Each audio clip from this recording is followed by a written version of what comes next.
इससे क्या होगा, इससे होगा ये कि आपका सीपीयू कभी भी आइडियल कंडीशन में नहीं जाएगा। आइडियल कंडीशन का मतलब होता है गाइस कि एक ऐसा कंडीशन कि जिसमें सीपीयू रेस्ट कर जाए।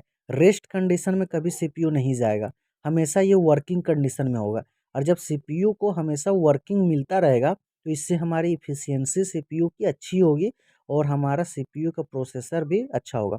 तो आज के टाइम पे यही तो हो रहा है गाइस कि आज जो है सो मल्टीपल टास्क परफॉर्म किए जा रहे हैं। आप एक कंप्यूटर के साथ में, एक सीपीयू के साथ में आप मल्टीपल टास्क करते हैं कि नहीं कंप्यूटर में, लैपटॉप में। तो ये कैसे पॉसिबल है गाइस? ये तब पॉसिबल है जब सारा डेटा को ये क्या करता है कि आप जितना इनपुट दे रहे हैं, मान लीजिए जैसे आपको गेमिंग भी करना है, वो भी डेटा आप इसमें रख लिया। आपको मूवी देखना है, आपको ये भी रख लिया। आपको 3-4 तरह का आप जो है सो टास्क एक ही साथ दे देते हैं सीपीयू को। सीपीयू सब रैम में स्टोर करके रख लेता है और रैम एक-एक करके डेटा उठाते जाता है और फेच करके, प्रोसेस करके आपको रिजल्ट देता है। तो इसको बोलते हैं मल्टीपल टास्किंग। तो मल्टीपल टास्किंग जब परफॉर्म होता है ना गाइस, जब मल्टीपल टास्किंग परफॉर्म होता है तो इससे हमारा सीपीयू का इफ़िशियंसी बेटर होता है। सीपीयू की इफ़िशियंसी अच्छी होती है। इफ़िशियंसी का मतलब है कि सीपीयू का कंडीशन हमेशा वर्क कर रहा है, और जब हमेशा वर्क कर रहा है तो ये हमारा बोल सकते हैं कि हमारा प्रोसेसर अच्छा कर रहा है। ठीक है? तो ये फेचिंग करता है। तो अगर रैम में ज़्यादा जगह होगा तब तो ये जो है सो आप ज़्यादा डेटा इसमें रखेंगे और होल्ड करेंगे। ठीक है? अब गाइस जो है सो इसमें थोड़ा और समझिए कि मान लीजिए कि एक और मेमोरी है गाइस जो कि सीपीयू से थोड़ा-सा डिस्टेंस में है, इसका नाम है कैश। एक और मेमोरी है कैश मेमोरी। अब ये कैश मेमोरी क्या है? ये भी इंटरनल मेमोरी है। अब इसमें क्या होता है गाइस, इसमें क्या होता है कि इसमें भी डेटा होल्ड करके रखता है वो प्रोसेस करने के लिए। तो इसमें अगर डेटा होल्ड करके रख रहा है प्रोसेस करने के लिए, तो इसमें क्या होगा कि और फास्ट होगा, रैम के कंपैरिजन में और फास्ट होगा, क्योंकि यहाँ पे डेटा ज़्यादा यहाँ पे डेटा रखेगा और तुरंत एक्सेस कर लेगा गाइस सीपीयू, क्योंकि इसकी डिस्टेंस कम है। और ये एक्सेस अगर तुरंत कर लेगा तो आपको प्रोसेस करके तुरंत दे देगा रिजल्ट। लेकिन इसका एक डिसएडवांटेज है गाइस। डिसएडवांटेज क्या है कि इसका स्पेस इससे कम है, रैम से कम स्पेस है। रैम से स्पेस कम है बट ये फास्ट है, रैम से ज़्यादा फास्ट है, क्योंकि यहाँ पे इसका डिस्टेंस कम है तो सीपीयू इसको तुरंत जो है एक्सेस कर लेता है और प्रोसेस करके आपको रिजल्ट दे देता है। ठीक है? और एक और मेमोरी समझिए गाइस जो कि एकदम सीपीयू के साथ सटा हुआ होता है, जिसका नाम है रजिस्टर। एक और मेमोरी है जिसको हम लोग बोलते हैं रजिस्टर। अब ये मेमोरी सीपीयू के साथ में होता है, तो समझिए कि ये बहुत ही क्लोजेस्ट में है। और जब क्लोजेस्ट में है तो ये क्या होता है कि अगर सी रजिस्टर में कोई डेटा रखा हुआ है तो और भी जल्दी एक्सेस करेगा, और अगर जल्दी एक्सेस करेगा तो आपको रिजल्ट और जल्दी देगा। इसको ये पूरा को आप एक लेकिन इसमें डिसएडवांटेज क्या आएगा, इसका स्पेस केस से भी कम है। केस से भी कम डेटा इसमें रख सकते हैं। ठीक है? फास्ट सबसे ज़्यादा रजिस्टर है क्योंकि इससे क्लोजेस्ट में, ताकि जल्दी एक्सेस करेगा और जल्दी आपको रिजल्ट देगा। और इससे ज़्यादा जो आप डेटा रख सकते हैं रजिस्टर से वो केस में। केस जो है सो इससे कम फास्ट है रजिस्टर से, और रैम जो है इससे कम फास्ट है। लेकिन सबसे ज़्यादा स्पेस किसका है? रैम का, फिर केस का, फिर रजिस्टर का। अब इसको मैं पूरा एक एग्ज़ाम्पल से आपको समझाता हूँ, ठीक है? मान लीजिए कि गाइज़ आपके पास में मार्कर है। आपको मार्कर की ज़रूरत है या फिर चॉक की ज़रूरत है। आपको एक चॉक चाहिए, ठीक है? और हम यूज़र है गाइज़ जो टीचर, क्या है हम टीचर, तो हमको चाहिए गाइज़ मार्कर, हमको ये चाहिए चॉक चाहिए, ठीक है ना?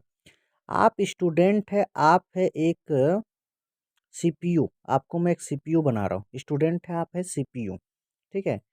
और जो आपका प्रिंसिपल का ऑफ़िस है, ठीक है? प्रिंसिपल का ऑफ़िस है, इसको मैं बना रहा हूँ गाइज़ रैम, इसको मैं क्या बना रहा हूँ? रैम। तो अब देखिए हमने डिमांड किया गाइज़, ये क्या है? हम यूज़र, हम क्या है गाइज़? यूज़र। हम डिमांड किए कि हमको चॉक चाहिए, ठीक है? हमको चाहिए चॉक, चॉक चाहिए।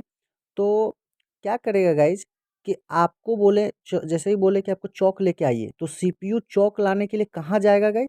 प्रिंसिपल ऑफ़िस के पास में जाएगा। तो इससे कुछ डिस्टेंस में है ये, ठीक है? तो ये ऑफ़िस गया, यहाँ पे गया ऑफ़िस, ये चॉक लेके आया, अब प्रोसेस किया, आपको रिज़ल्ट दे दिया चॉक, ठीक है?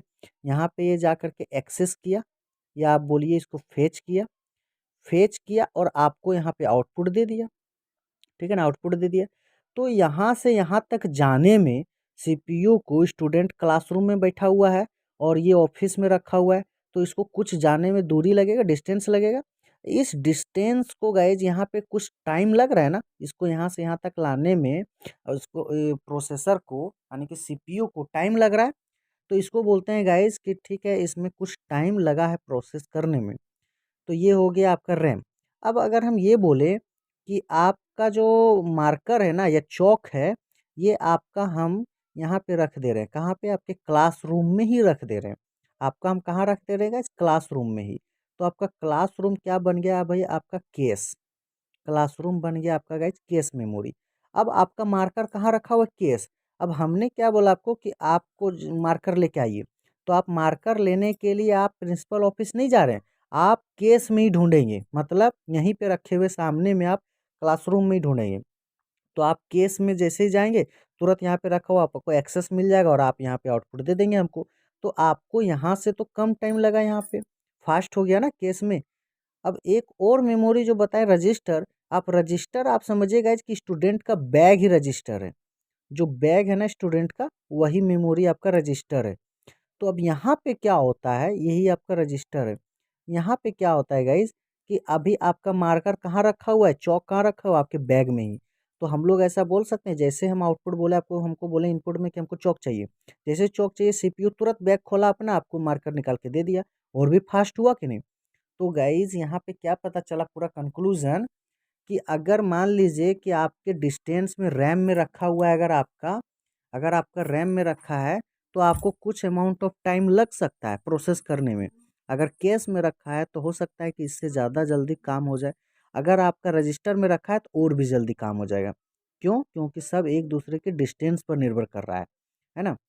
लेकिन इसका डिसएडवांटेज क्या है गाइस, कि ऑफिस में आप ज़्यादा चौक रख सकते थे, क्लासरूम में हो सकता है छोटा होगा तो क्लासरूम में आप कम रख पाएंगे, इसके कंपेरेटिव में कम रख पाएंगे। और रजिस्टर में तो और भी कम रख पाएंगे, क्योंकि बैग है, बैग में आप कितना रखेंगे, और भी कम रखेंगे। तो इस एग्जाम्पल से आप पूरा समझिए किस तरह से स्टोरेज काम करता है गाइज। और सीपीयू सबसे पहले होल्ड करके रखेगा डेटा, क्योंकि होल्ड नहीं करेगा तो वो आपको कोई भी प्रोसेस करके आपको रिजल्ट नहीं दे पाएगा। ठीक है। तो अगर मैं आपको मेमोरी का थोड़ा हायरार्की समझाऊं तो आप ऐसे समझिए कि सबसे पहले गाइज सीपीयू के पास में है रजिस्टर, रजिस्टर के बाद है कैश, उसके बाद है गाइज रैम, और फिर यहाँ पे आ जाता है आपका सेकेंडरी मेमोरी। ठीक है, सेकेंडरी मेमोरी। ठीक है ना। तो गाइज ये जो तीनों मेमोरी है ना, इसको आप बोल सकते हैं प्राइमरी मेमोरी। इसको आप प्राइमरी बोलिए, इंटरनल बोलिए, ठीक है, या फिर आप इसको मेन बोलिए।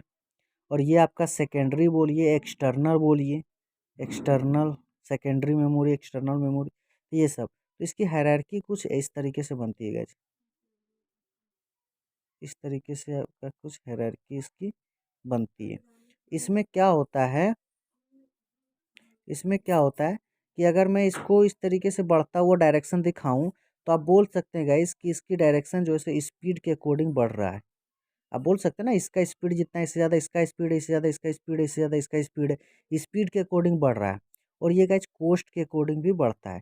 इसमें क्या होता है कि रजिस्टर का सबसे ज़्यादा कॉस्ट होता है, फिर कॉस्ट इसका है, फिर कॉस्ट कम इसका है, मतलब कॉस्ट गाइस बढ़ते रहता है। इसका जितना कॉस्ट, इससे ज़्यादा इसका कॉस्ट, इससे ज़्यादा कॉस्ट इसका, इससे ज़्यादा कॉस्ट इसका, तो कॉस्ट भी बढ़ता है, स्पीड भी बढ़ते जाता है। लेकिन इसका अगर मैं इसका आपको डाउन बताऊं, इसका डिसएडवांटेज इसका क्या है, स्पेस इसका कम है गाइस, स्पेस कम होते जाता है। जिसका स्पेस इतना है, इससे कम इसके स्पेस इसका है, इससे कम इसका, इसका कम इसका, है ना। मतलब ये कम नहीं गाइस, ये बढ़ रहा है ना, इधर से बढ़ रहा है। तो स्पेस गाइस बढ़ते जा रहा है। और ठीक है, तो इस तरीके से गाइस पूरा मेमोरी का हायरार्की है। सेकेंडरी डिवाइस में आपको पता ही क्या क्या आ जाते हैं, पेन ड्राइव आ जाता है, आपका एसएसडी आ जाता है, आपका फ्लॉपी डिस्क, सीडी, है ना, ये सारे आ जाते हैं आपके एक्सटर्नल में, ये सब आपका मेमोरी। तो पूरा कंक्लूजन से आपको मैं समझा चुका